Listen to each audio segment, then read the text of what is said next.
Hello everybody, greetings from Puerto Richway. This is Satya Yannar, your fellow trader.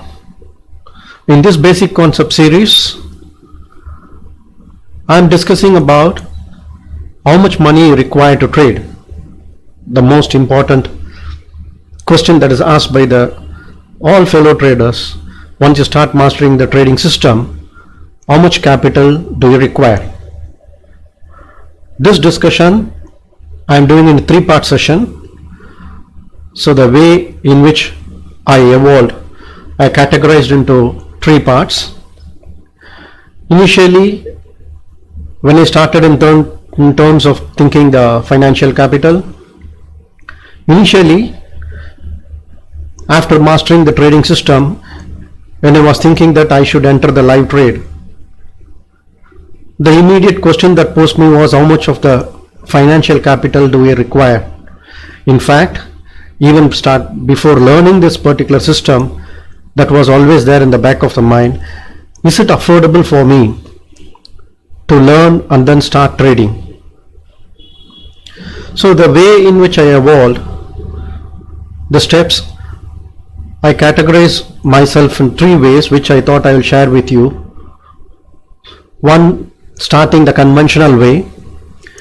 The second is the pragmatic way, half-baked I call, because the moment I realized something, I jumped into it, and I will share with you the experience, what exactly I faced, how I evolved from the pragmatic way, half-baked, to the pragmatic way, little more enlightened. I would not say that I'm totally enlightened, because it's a process of continuous learning, but still, I think as far as the financial capital is concerned, I have reached a level where I can give many fellow traders a lot of take-home messages. So let's get started. So in the conventional way, the first and foremost thing, when I wanted to start trading, I approached few traders, few friends, and naturally I landed up with the many brokering agents and the tips provider, and all they said first was, whatever money you have, that should be good enough. When I asked what exactly it mean by that, based on the money you can select the instrument. If you think that you are having around 13,000-15,000 rupees or something like that, then you can easily trade options and you can make money, a good return in trading. But if you think that you can invest little more further from that, then you can start trading index, for which the broker margin will be around at that point of time maybe about 1 lakh or so.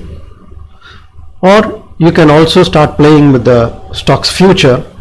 Even for that, margin will be around 1 to 1.5 lakhs, something like that. So the whole idea that crystallized it in me is, if I have around 13 to 15,000 rupees, I should be able to start my trading career. Or if I can really try to squeeze in some amount of money, then maybe I should start directly trading the index future with about 1 to 1.5 lakhs. So with this in the back of my mind, initially I started trading options, because I thought first I will try options because it required less margins, and the financial capital that was required at that point of time, I had invested 15,000 rupees and I failed miserably. And once I failed miserably, I thought it's because of the financial capital. When I approached the many traders, they said financial capital, if it is too less, you can't trade. You need to have a good amount of buffer, only then you can start trading. You should not jump in with a very precise amount of money. So once I started getting that advice without exploring further knowledge, I immediately thought that instead of option, I should go in for an index future. I started accumulating money, saving money, and I entered again into the trading career. Again I failed quite miserably. So having failed twice in the conventional way, that whatever the broker margin is there, that is sufficient, or whatever money that is possible for you to part with for the trading is sufficient, I felt that advice is not sufficient enough, good enough for any fellow trader or even for myself to progress further. And then I started exploring myself. What exactly is the financial capital, and how should we plan our financial capital? Even in spite of having the capital, why am I failing? Of course, I am not concentrating about the trading system here, because that is a different entity. We are not discussing about the trading system. We are discussing about the financial capital per se, just as a separate entity. Once I started realizing that it requires further exploration, two terminologies that came into my attention from many of the big sharks in the trading, many of the textbook. We have two different capitals for a trader which are equally important, a financial capital and an emotional capital.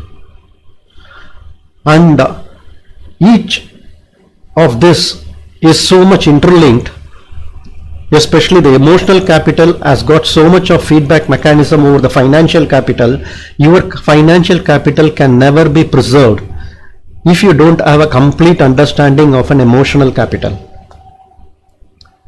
It's a big subject by itself, but once you understand this, once I understood this, that emotional capital is an important component for a financial capital for deciding how much money do you require to trade, I thought I have found my direction, a pragmatic way to go further on. So my first step from a conventional, just a broker margin method, I shifted on to a much more pragmatic way, started my exploration and thought I need to learn more about this. So signing off here with this first step, wherein I say that conventional capital method is not good enough for us to progress. It was not good enough for me to progress in a profitable manner, and we should have some sort of pragmatic way. And for that pragmatic way is all of this mentorship, which I learned a lot, which I say it as a trade at ease. You should be able to trade at ease without any tension. You should be able to sleep at ease with whatever financial capital is there, with preserving the financial capital along with your emotional capital. Thank you for your time. In the next video, I will be discussing with you how exactly I evolved to a pragmatic way to preserve my financial capital. Thank you for your time.